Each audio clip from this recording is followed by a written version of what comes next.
연결돼야 구원이다. 관계라는 것은 한번 끊어지면 그 이전의 관계로 돌아갈 수가 없죠. 하나님하고의 관계는 어떨까?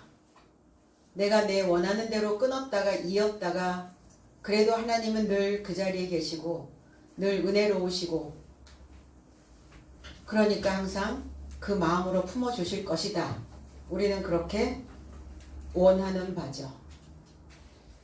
근데 스스로 인간들 스스로가 끊어졌던 그 관계를 다시 이어가는 그 과정 속에서 예전과 같지 않은 마음이 있다는 겁니다. 오늘 어떻게 연결되어져야 우리가 우리의 삶 속에서 그리고 우리의 본능적 인생에서 건짐을 받을 수 있는지 다시 한번 되새김질하는 시간 되기를 원합니다. 18절로 19절 그리고 나의 영으로부터 나의 남종 삶과 여종의 삶에 연결하여 나는 붙고 저의 삶은 예언할 것이다. 그리고 내가 위에 선 하늘 안에서 기적 삶을 아래엔 땅에 연결하여 징조 삶을 줄 것이니 피와 불과 연기 안개로다. 이렇게 언어 성경 해석이 되어져 있습니다. 최후의 날 안에 말세에 그 최후의 날은 어떤 날인가? 지구의 종말이 아니라 나의 최후의 날, 마지막 날. 그 날에 그거를 우리는 안식의 날이라고 얘기하고 일곱째 날이다 이렇게 말합니다. 안식 안에서 일곱째 날 안에서 발생되고 있다는 거예요. 그리고 주님의 영으로부터 하나님의 영으로부터 말씀 전체가 동일한 어떤 맥락으로 쏟아지고 있는 거죠. 하나님의 말씀이 육체 안에 나의 육체 안에 같은 맥락으로 쏟아져야 우리는 그것을 하나님의 영이라 말할 수 있어요. 창세기와 계시록이 다르지 않거든요. 창세기와 계시록의 맥락이 같아야 된다는 거예요.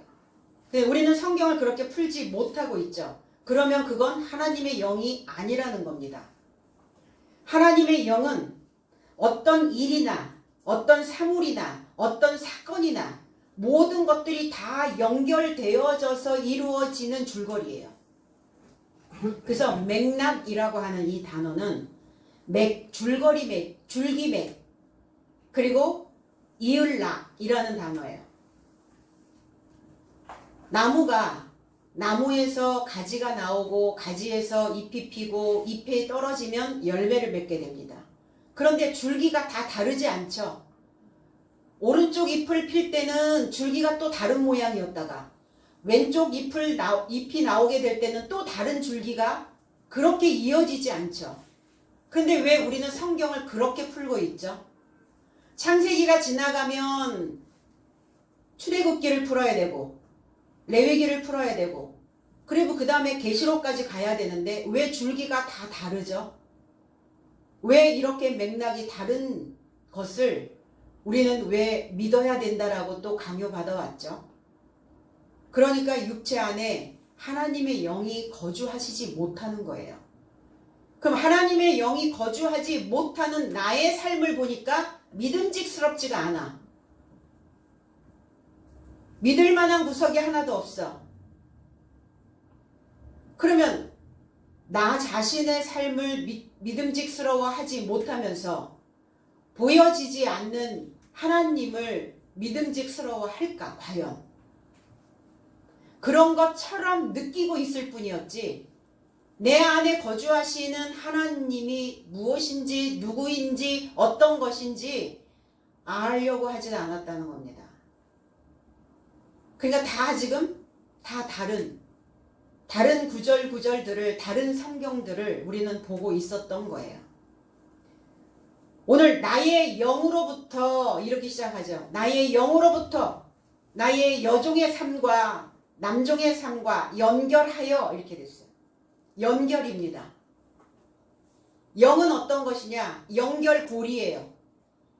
고리를 만들어냅니다. 단어 하나, 그 단어가 또 연결되어져서 문장. 문장이 또 연결되어져서 하나의 책. 그래서 하나님의 영으로부터 연결하여 부어주신다고요. 그래서 구약과 신약의 맥락이 그 줄기가 같아야 되는 것이죠. 이런 연결된 소식을 부어주시는데 누구에게 부어주셨나? 우리 지난주에 했던 17절에는 내가 최후의 날 안에 내 영 안에서 육체 안에 부어주신다. 자녀, 아들의 삶과 딸의 삶, 그 다음에 젊은이의 삶, 또 장로된 삶, 그리고 오늘 남종과 여종의 삶. 그러면 그 삶이 다 각각 다 다른 사람들인가? 아니죠. 다 내 안에 있는 존재성들이죠. 내 안에 있는 사고, 내 안에 있는 사상을 가지고 있는 존재와 같다는 겁니다. 그래서 내가 자녀의 아들과 딸의 삶을 살아내야 되고, 젊은이의 삶이 되어져야 되고, 장로의 삶이 되어져야 되고, 그리고 오늘 남종의 삶과 여종의 삶이 되어져야 돼요. 그러면 종이라는 것은 뭐냐? 우리는 다 어딘가에 묶여서 살아가고 있습니다. 어딘가에 머물러 살아가고 있어요. 이게 종의 삶이라는 겁니다. 근데 누구의 종이냐예요. 묶인 사람, 그리고 묶여있는 자는 복종하는 사람이죠.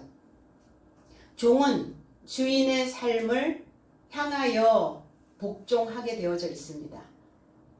여종이라고 하는 것은 뭐냐면 자발적으로 묶였다, 이런 표현을 가지고 있어요.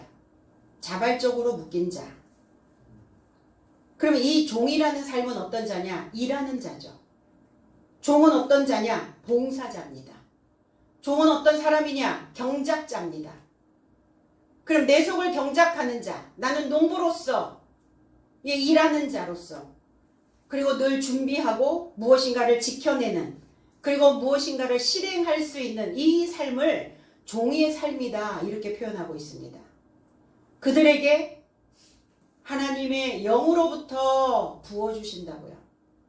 이사야 53장 11절에는 가라사대 그가 자기 영혼에 수고한 것을 보고 만족히 여길 것이라. 나의 의로운 종이 자기 지식으로 많은 사람을 의롭게 하며 또 그들의 죄악을 친히 담당하리라 그랬어요. 그럼 종의 삶은 어떤 자여야 되느냐? 많은 지식을 가지고 있는, 많은 지식을 습득해야 되는 그 일을 해야 되는 자들이라는 거예요. 육체적인 노동, 육체적인 노동력. 사실은 지금 산업화가 되어지면서 많은 예전에는 우리가 농경사회였을 때는 노동력이 필요했어요. 그래서 아들이 필요했죠. 힘을 가지고 있는 아들이 필요했어요. 딸보다는 아들이 훨씬 더 힘을 많이 쓸 수 있기 때문에 아들 선호가 되어질 수밖에 없었던 거예요. 그런데 농경사회에서 이제 산업화가 되어지면서 지금은 어때요? 지금 4차 산업혁명이 도래가 되면서 노동력이 필요하지 않아요. 무엇이 필요합니까? 아이디어를 가지고 있는 사람들이 필요한 시대가 되었어요. 육체적인 노동이 아니에요. 정신적인 노동, 영적인 노동, 무엇인가 그 안에서 사고해낼 수 있는, 무엇인가 많은 아이디어를, 지혜를, 명철함을 가지고 있는 자들의 시대가 되었다는 겁니다. 지능 시대거든요. 지능, 인공지능. 그 인공으로 만들어내는 거예요. 사람의 지능이 따라가지 못하니까 그 지능을 더 많은 것들을, 프로그램들을 넣어서 사람이 원하는 프로그램들을, 지능을 만들어내는 시대가 되었어요. 그럼 우리는 지금 하나님의 종으로서 어떤 일을 그러면 해야 되는가? 무엇을 지키며 무엇을 준비하며 무엇을 실행해야 되는 종으로 묶여 있어야 될 것인가? 나의 머리 안에, 나의 사고 속에 하나님의 지능을 가질 수 있도록, 많은 지식들을 담을 수 있도록 그 일을 해야 되는 종이어야 된다는 겁니다. 그래서 그 종이 그 수고한, 자기 영혼에 수고한 것을 보고, 영혼이 아니라 자기의 목숨, 자기의 정신, 그 수고한, 그 일한 것을, 그 노고한 것을 만족히 여긴다 그랬어요. 충분히 채웠다. 그럼 이 종은 그 지식을 가지고 최후의 날인 안식의 날, 7째 날 안에 들어가야 충분히 채워질 수 있다는 거예요. 충분히 채워진 7째 날의 지식을 가지고 의롭게 할 수 있도록, 많은 사람들을 의롭게 하는, 균등하게 만드는, 의롭게 만든다는 것은 뭐냐? 올바르게 만든다는 거죠. 올바른 것은 뭐냐면 높낮이가 없다는 거예요. 균등한 거예요. 하나님의 그 올바른 법으로 그 하나님과 나의 삶이 균등해지는 거예요. 평평해지는 거예요. 공평해지는 겁니다. 이게 의롭다라는 단어예요. 그 일을 누가 해야 되느냐? 나의 종이 에베드라는 단어예요. 그러면 이 종이라는 이 에베드라는 이 단어는 어떤 삶을 살아내야 되는가? 지성소의 말씀으로 그 지성소에 있는 그 생명의 샘으로 집이 되어진 자, 깊은 물을 끌어낼 수 있는 그 깊은 물로 머리에 집을 지은 자, 그 자를 종이라고 말하는 겁니다. 그러니까 우리가 종 그러면 그냥 뭐 허드렛 일이나 하고 막일이나 하고 뭐 종이 하나님이 아니면 주인이 시키는 일이나 하는 그런 하찮은 존재가 아니라는 거예요. 그러니까 오늘 남종에게 여종에게 하나님의 영으로부터 부어서 연결시켜 주시겠다고 말씀하시지 않습니까?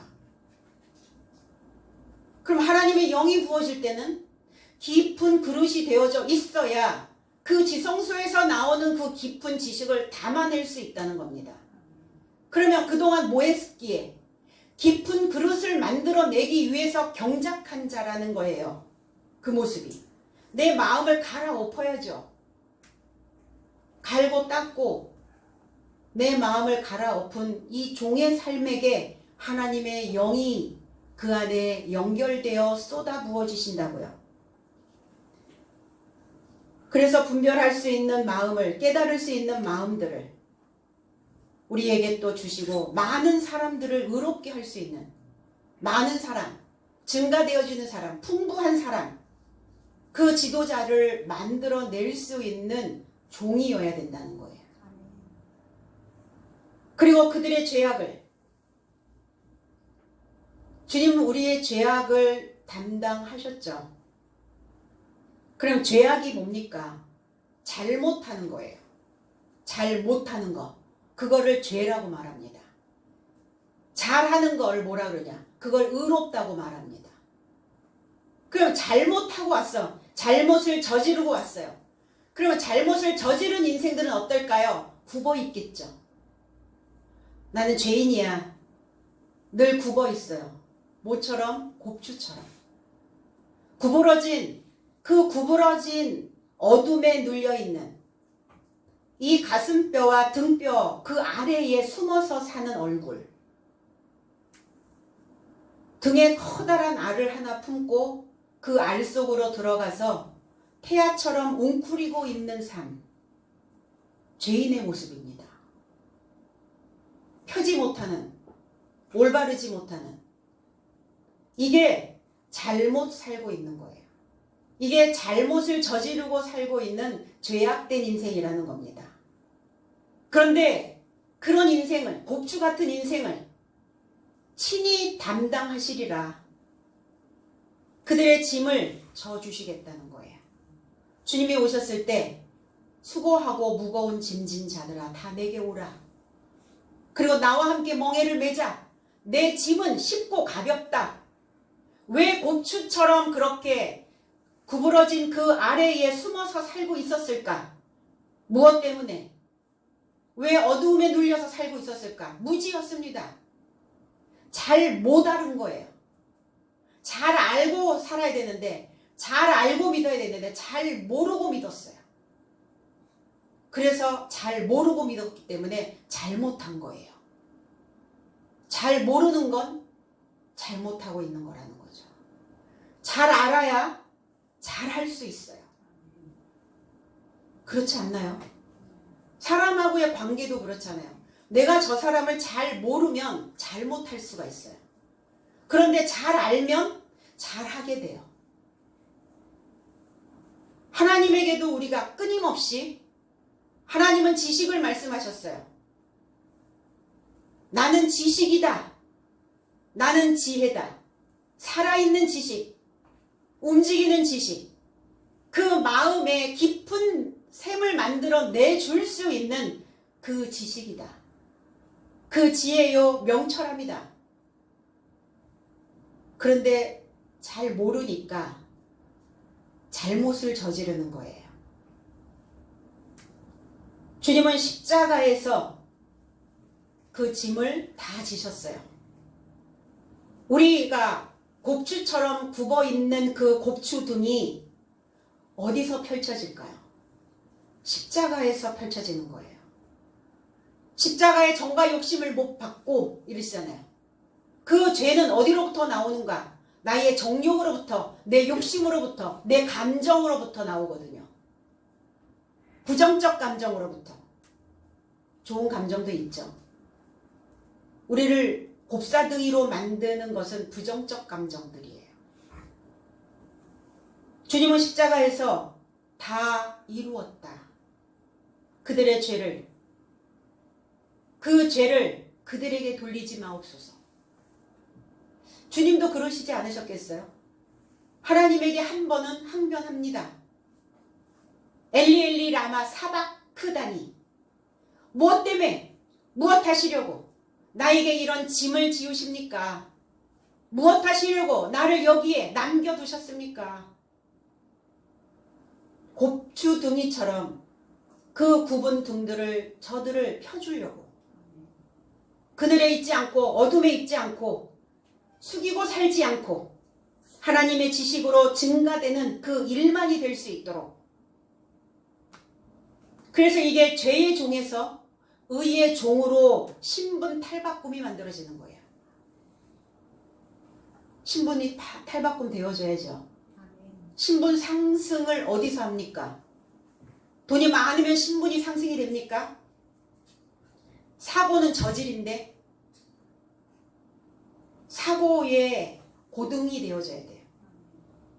사고가 높아져야지 아무리 내가 많은 명예와 권력과 모든 환경들이 다 조성이 됐다 할지라도 사고가 저등이면 삶은 늘 저질로 살 수밖에 없다는 겁니다. 그래서 모르면 죄의 종. 그래서 초등학문 아래서 계속 종살이 하는 거예요. 종살이 하는 사람들은, 초등학문에서 종살이 하는 사람들은, 낮은 지역에서 종살이 하는 사람들은 못 벗어난다는 건가? 벗어날 수 있도록 발버둥 쳐야죠. 이 삶에서 내가 벗어날 수 있도록 내가 사고를 어떻게 해야 되는지, 내 삶을 어디다 갖다 놓아야 하는지, 세상 어디에 내가 발을 붙여놔야 하는지, 그런 거에 대하여 우리는 또 다시 또 다른 그러한 생각들을 해낼 수 있어야 된다는 겁니다. 그래서 알면 의의 종이 되는 거예요. 의의 종이 되어져야 예언할 수 있습니다. 예언한다는 거 말씀드렸죠. 프로페튜오. 미리 말하다, 영으로 말하다, 미리 말하나, 미리 말하잖아요, 우리. 이 문장이, 성경이 해석이 되면 미리 말해요. 앞서 말할 수 있어요. 내 삶이 어떻다라는 것을 미리미리 다 보고 가는 겁니다, 우리는. 펼쳐져 있는 이 정계도에 의해서, 설계도에 의해서. 새 언어로, 신선한 지식으로 묶여있는 그 종의 삶에게 부어주신다고요. 어떻게 부어주십니까? 폭발적으로, 소나기처럼 그렇게 쏟아지는 거예요. 어떻게 쏟아지느냐? 하늘 위에서는 하늘 안에서 기사를, 기적의 삶을, 이게 이제 기사라는 이 테라스라는 단어가 기적이라는 단어예요. 기적. 근데 성경은 기적과 이적과 표적과 이게 막 다 뒤죽박죽 섞여 있거든요. 여기서 기사는 기적. 기적이 뭡니까? 뭐가 기적이에요? 아, 기적이 일어났어. 이런 표현들을 많이 하죠, 우리. 놀라움이에요. 경이로움입니다. 신기한 거예요. 어떤 굉장한 일을 경험하고 있는 거예요. 이 단어가 히브리어로 넘어가면 팔라라는 단어를 가지고 있어요. 팔라. 기적을 어디서 맛보실래요? 예기치 않았던 거액의 돈이 들어오면 기적입니까? 죽은 자가 살아나는 것이 기적이죠. 병든 자가 고침을 받는 것이 기적이죠. 근데 나는 죽은 삶에서 일으킴을 받은지 안 받았는지, 병든 삶에서 내가 회복이 됐는지 되지 않았는지 그거 알 수가 없단 말이에요. 우리는 날마다 기적을 경험해야죠. 왜? 내가 죄의 종에서 의의 종으로 묶였기 때문에. 그럼 의의 종으로 묶여있는 나에게 위에 선 하늘 안에서, 위에 있는 하늘 안에서 거기에서 기적의 삶이 쏟아집니다. 시편 9편 1절에 내가 전심으로 여호와께 감사하오며 주의 모든 기사를 전하리이다. 주의 모든 기적을 전하리이다. 다윗의 시 영장으로 문 랍벤에 맞춘 노래. 이게 참 어려워요. 구약은. 문 랍벤이 뭘까? 묻이라고 하는 단어는 무투라는 단어에서 왔어요. 죽다라는 단어예요. 랍벤이라고 하는 단어는 세우다라는 의미를 가지고 있어요. 죽음으로 세우다. 죽음으로 세워진 노래. 다윗은 죽음으로 세워진 노래를 하면서 주의 모든 기적을 전하겠다 이렇게 말합니다. 내가 모든 마음으로, 내 모든 중심으로 하나님을 경배하고 그리고 죽음으로 세운 나의 삶을 통해서 주님의 그 기적을 기록해 주겠다. 이렇게 표현하거든요.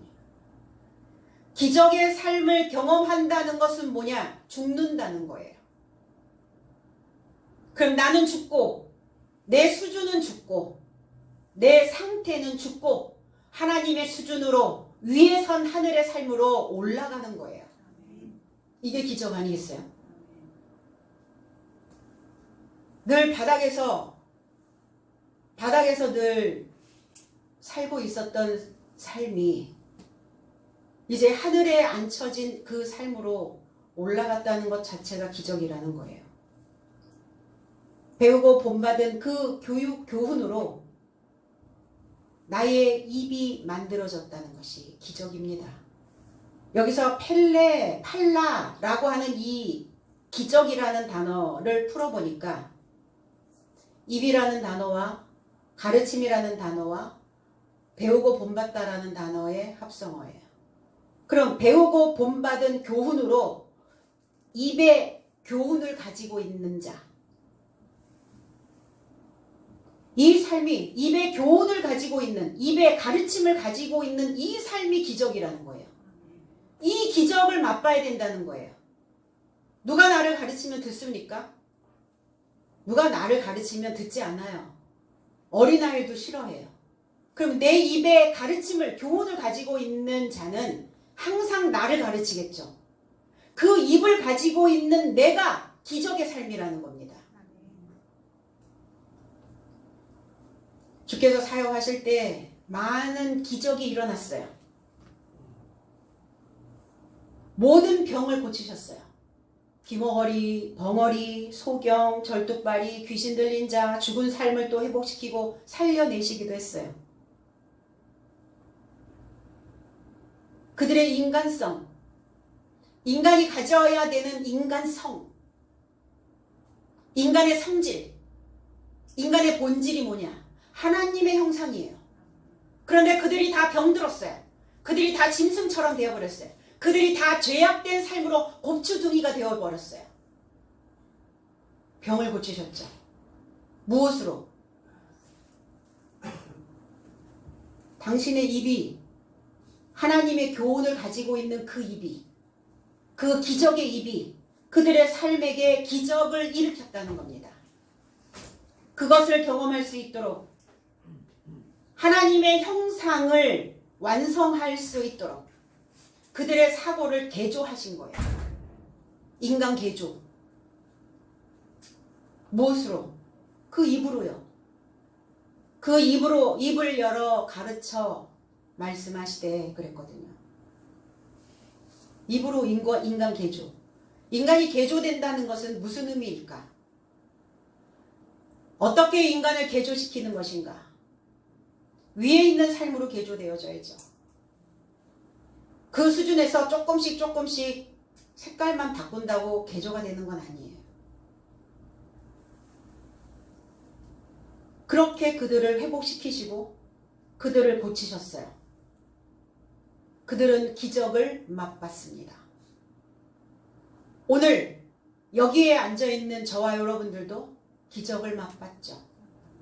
내 입에 하나님의 교훈을 담고 있다는 것, 내 입이 하나님을 부를 수 있다는 것, 하나님의 이름을 알고 있다는 것, 그 주인이 나의 주인이 어떤 주인이라는 것을 내가 알고 있다는, 그래서 그 입에서 나의 주인의 이름을 말할 수 있다는 이것이 우리에게는 기적이라는 거예요.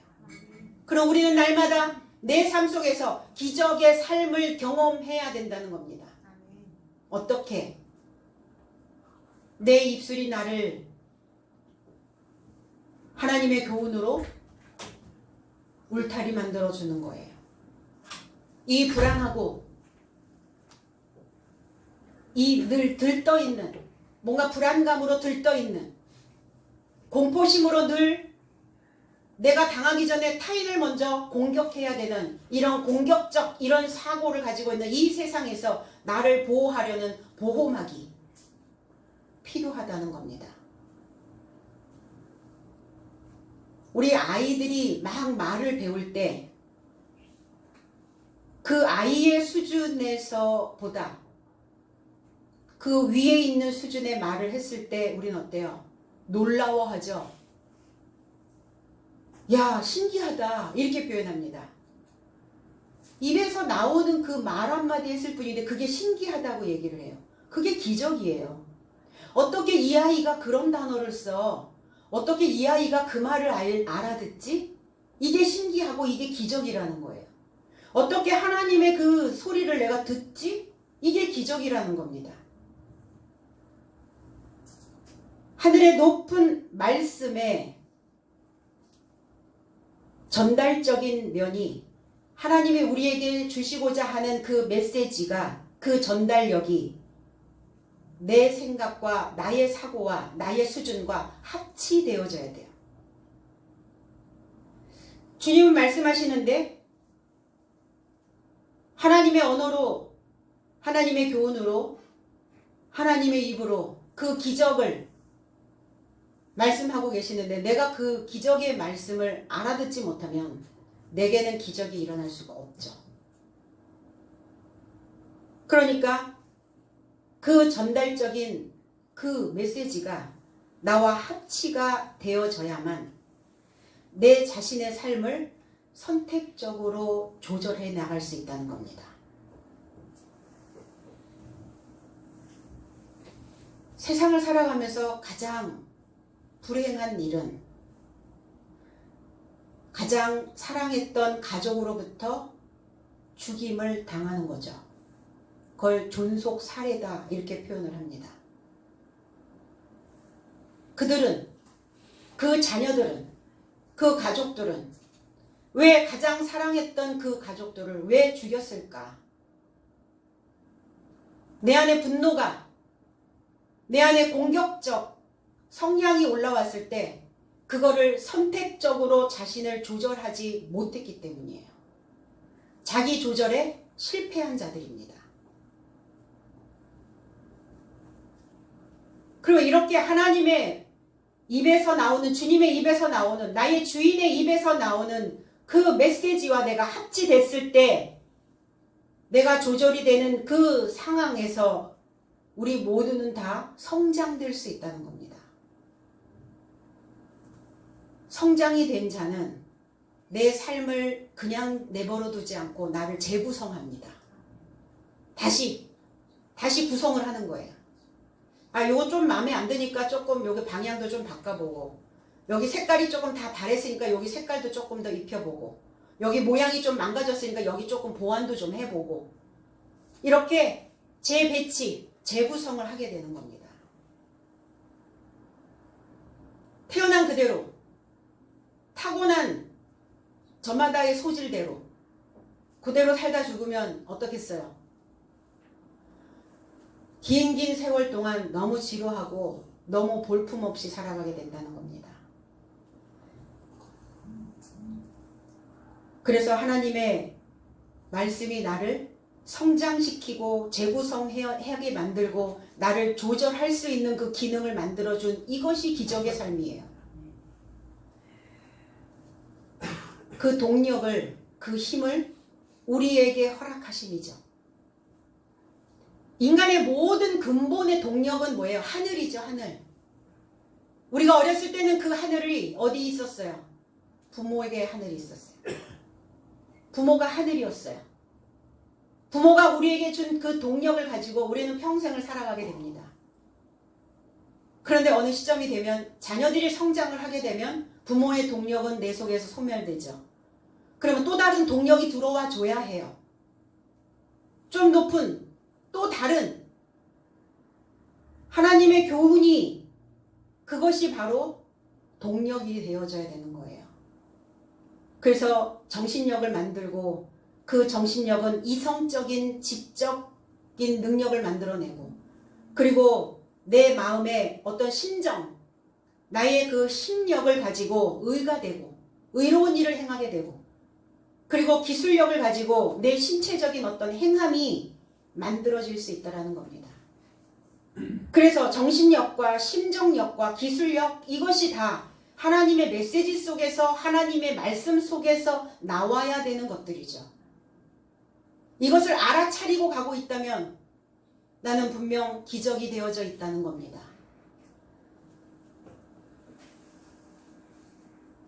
그래서 잘 조화된, 잘 어우러진 그런 인생의 삶을 가게 되는 것이죠. 그래서 우리가 성경을 통해서, 하나님의 교훈을 통해서 받는 이 신앙적 교육은 노작교육이라고 말합니다. 교육학에서는 노작교육을 이야기하고 있어요. 그러면 노작이 뭐냐? 일할 노, 지을 작, 가르칠 교, 기를 육, 이걸 노작교육이라고 얘기를 하는데, 단순하게 지식만 전달하는 교육이 아니라 무엇인가 탐색하고 창조해내고 해보려고 하는 어떤 능동적인 어떤 경험을 나한테 만들어주는, 그리고 내 삶 속에서 수행할 수 있도록, 일할 수 있도록 그것을 익히고 깨치게 하는 그 가르침, 이것을 노작교육이라고 얘기를 해요. 주님은 일찍이 노작교육의 대가였습니다. 전달만 한 게 아니에요. 지식만 준 게 아닙니다. 그 지식을 가지고 이제 너희들의 삶을 만들어내라. 창조해라. 그리고 움직여라. 수행할 수 있도록, 새로운 삶을 만들어낼 수 있도록. 하늘엔 기적의 삶을, 아래엔 땅과 연결하여 징조의 삶을. 징조, 이게 세메이온이라고 하는 단어인데 표적이라는 단어예요. 징조 이러면 우리는 뭘 또 생각을 하죠? 무슨 징조가 나타났어. 징조, 어떤 느낌으로 또 다가오겠죠. 이 징조, 세메이온이라고 하는 이 단어는 표적이라는 단어예요. 표시하다, 표하다, 나타나다, 신호하다. 이게 깃발이라는 단어도 있고 표라는 단어도 있어요. 이게 이제 히브리어로 넘어가면 오트라고 하는 단어인데, 신호, 어떤 신호, 그 신호가 분명히 보이는 거예요. 표적, 표시. 저와 여러분들의 삶을 표시해 놓으셨어요. 그래서 저와 여러분들은 표적이에요. 무엇의 표적? 믿는 자들의 표적. 표시가 나야 돼. 하나님을 믿고 있다면, 크리스찬이라면 표시가 나야 돼. 믿는지 안 믿는지 섞이면 아무것도 보이지 않는 삶이 아니라 분명히 표가 나야 돼. 깃발을 들고 계셔야 된다고요. 이사야 7장 14절에 그러므로 주께서 친히 징조를 너희에게 주실 것이라. 보라 처녀가 잉태하여 아들을 낳을 것이요 그의 이름을 임마누엘이라 하리라. 이게 표적이에요. 임마누엘이라고 하는 표적을 주셨어요. 임마누엘이라는 것은 전능자가 나와 결합하여 있다. 그럼 전능자가 나와 결합되어져 있는 자는 징조의 삶을 사는 거예요. 표적의 삶을 사는 겁니다.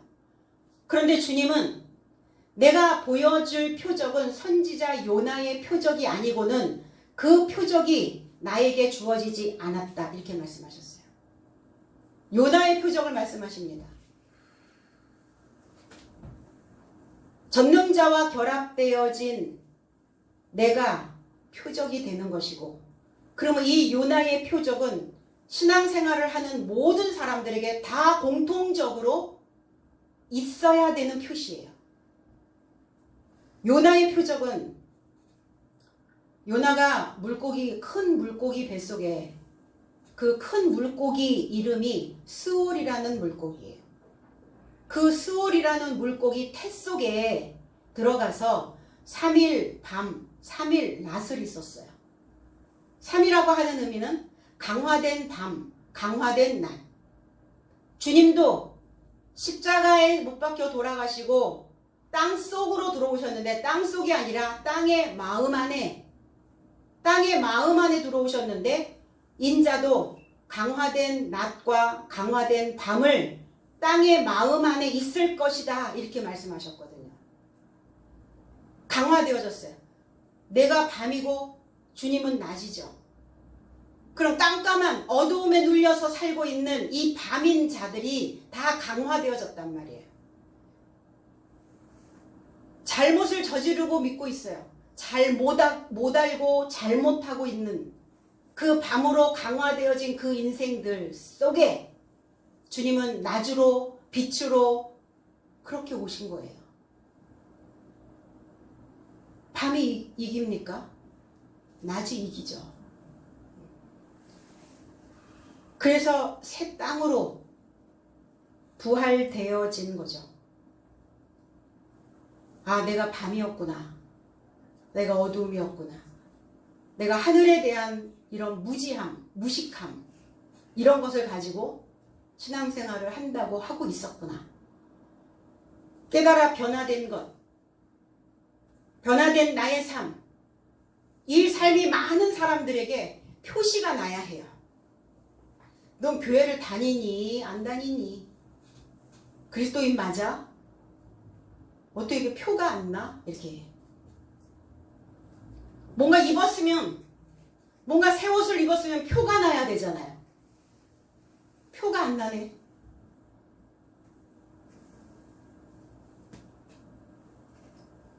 옛날 그 옷에 걸쳐 입으니까 표가 안 나는 거죠. 씻지 않은 그 몸에 새 옷만 입는다고 표가 나진 않습니다. 기적은, 표적은 나의 삶을 완전히 하나님께서 다 벌거벗기시는 거예요. 그리고 다시 차근차근 하나하나 그렇게 가도 그렇게 해도 우리의 인생길이 그렇게 짧지는 않으니까 그리 해도 넉넉하다는 거예요. 믿음의 표시, 새 사람 됐다는 거예요. 새 하늘과 새 땅. 그래서 내가 가지고 있는 그 절대적 진리의 방향을 많은 사람들에게 제시해 줘야 된다는 거죠.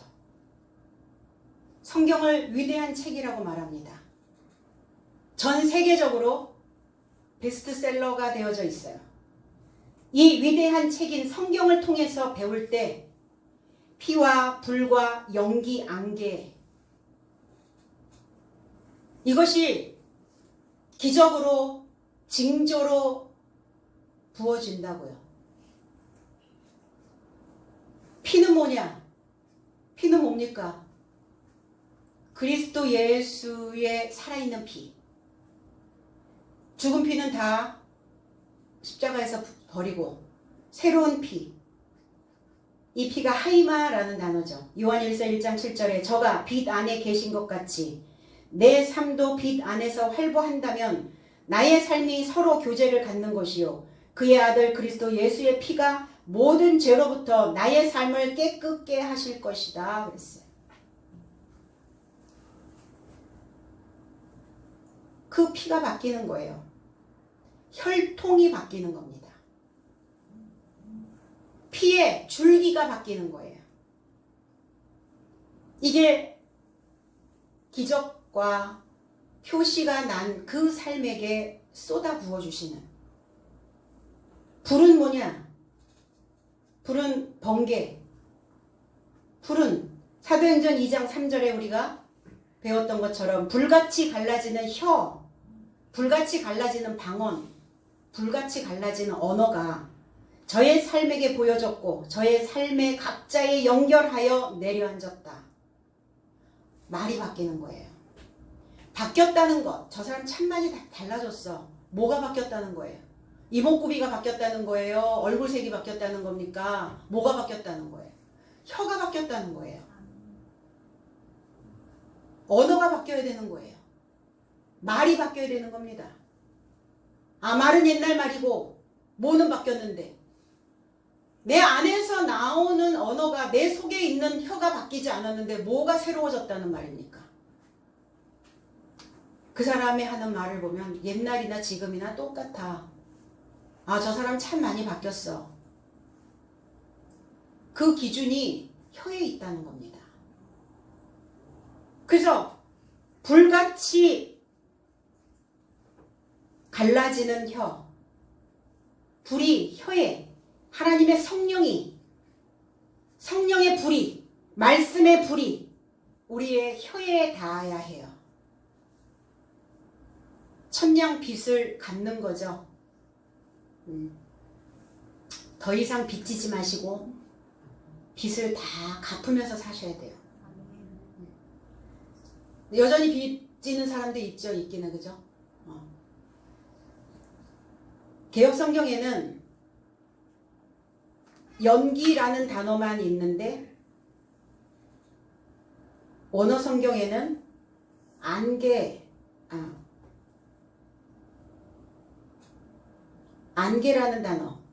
안개라는 단어가 빠졌어요.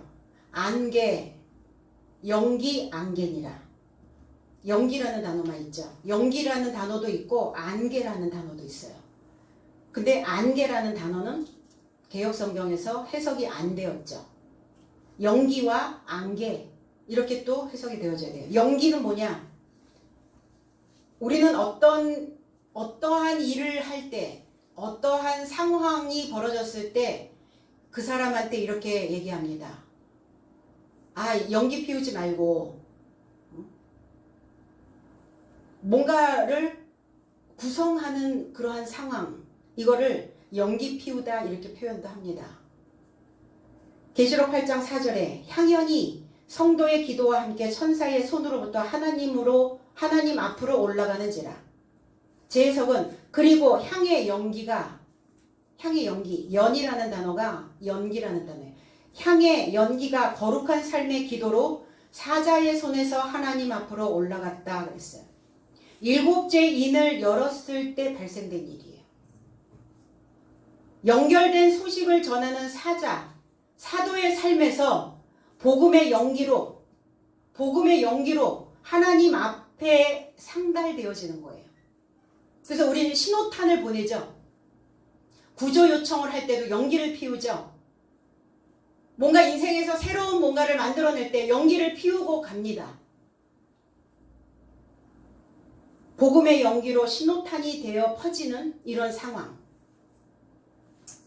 그래서 연기. 그리고 안개니라 그랬어요.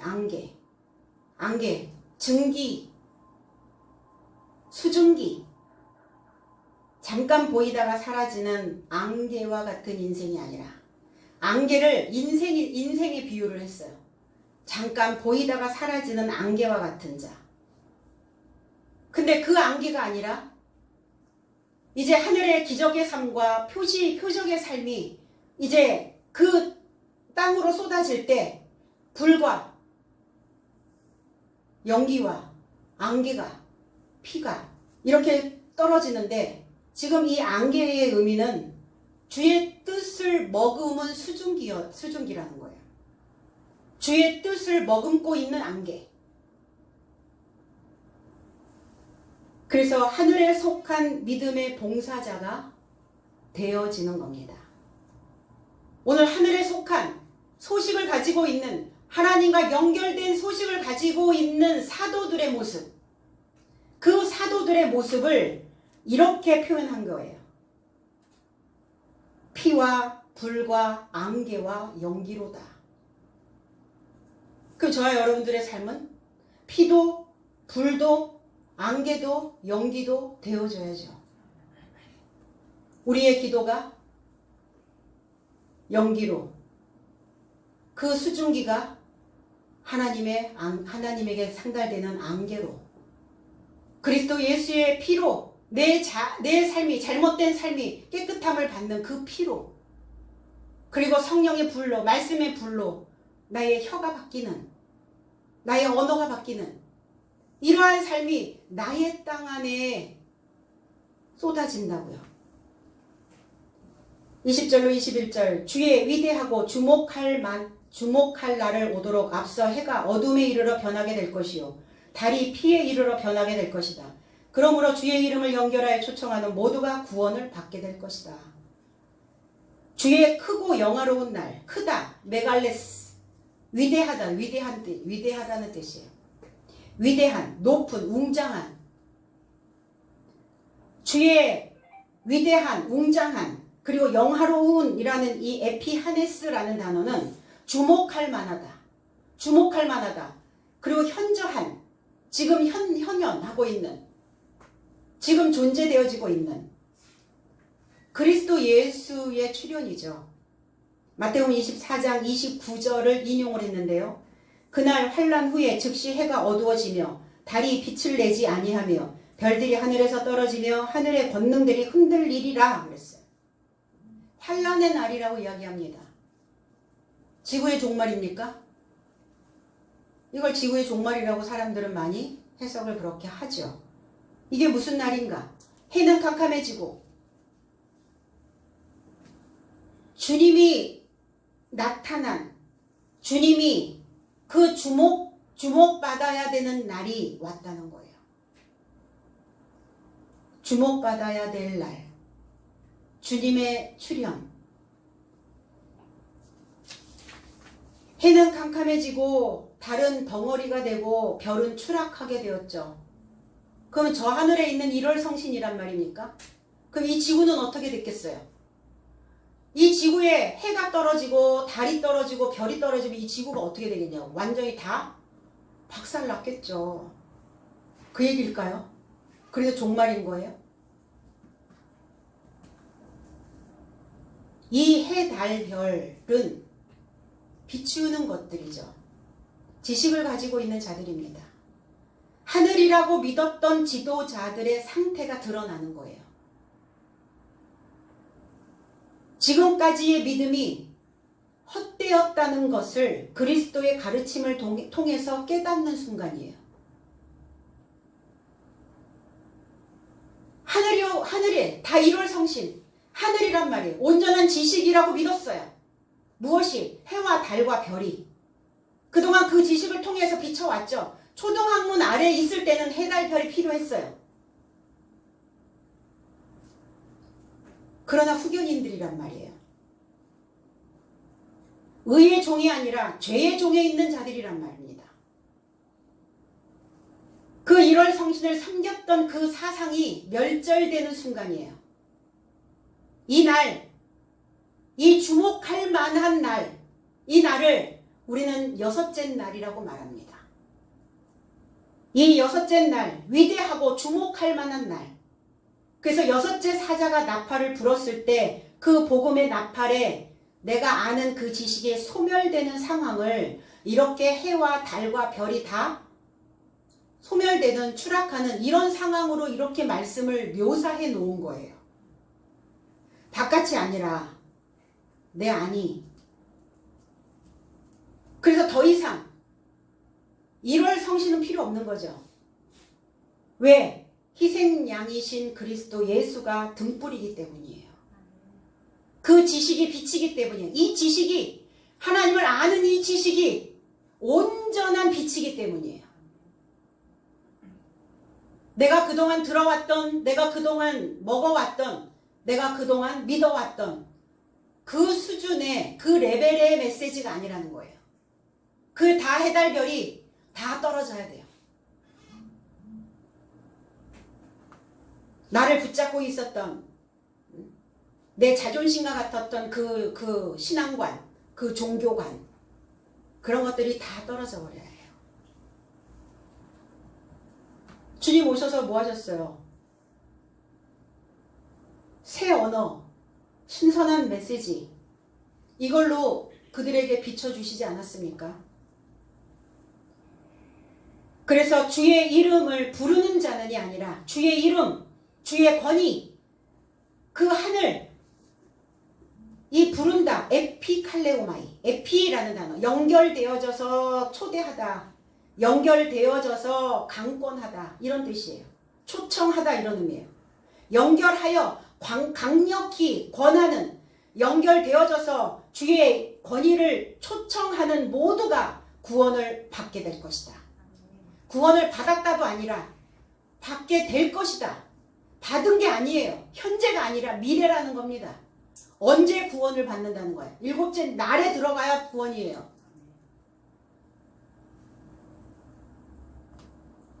그래서 안식이 되어져야 돼요. 그 안식인 7째 날이 되어야만, 그래야만 구원을 받는 겁니다. 구원을 받았습니다. 이렇게 말할 수 있는 것은 내가 7째 날이 되었습니다. 내가 사도가 되었습니다. 내가 하늘의 그 기적과 땅의 그 표적의 삶이 되었습니다. 이렇게 고백하는 거거든요. 교회 발 들여놓자마자 구원이 아니라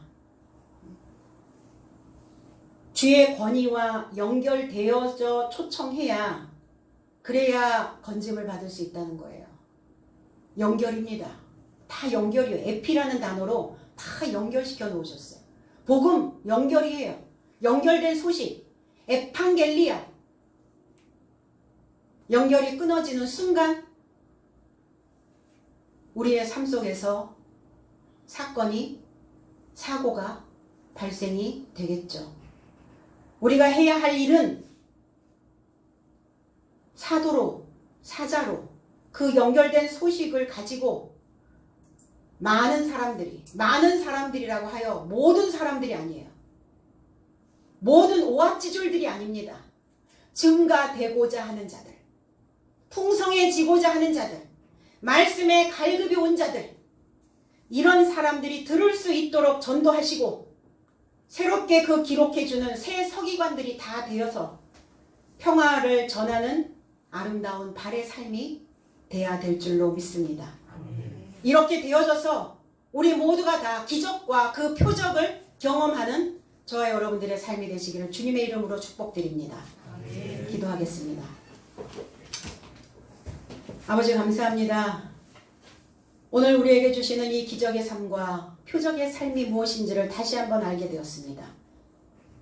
하나님의 말씀이 나의 삶 속에, 그 말씀으로 나를 깨끗게 하시는 그 피로, 또 우리의 혀가 갈라지는 새로운 언어로, 불로, 그리고 하나님의 그 기도를 거룩한 기도로 하나님 앞에 상달되어지는 그 연기로, 하나님의 그 메시지를, 하나님의 뜻을 담아 놓을 수 있는 그 안개와 같은 그 인생으로 우리 모두가 다 변화되는 그러한 삶을 살 수 있도록 주께서 늘 은총을 베풀어 주시옵소서. 오늘 주의 날, 주목할 만한 날, 주님이 나의 삶 속에서, 나의 생각 속에서, 내 마음의 중심에 나타나는 그 날, 내가 생각하고 있었던 나의 신앙관이, 나의 종교관이 다 무너져 내리고 새로운 주님의 것이 건축되어질 수 있도록 주께서 인도하여 주시옵소서. 감사드리며 예수 그리스도 이름으로 기도드리옵나이다. 아멘.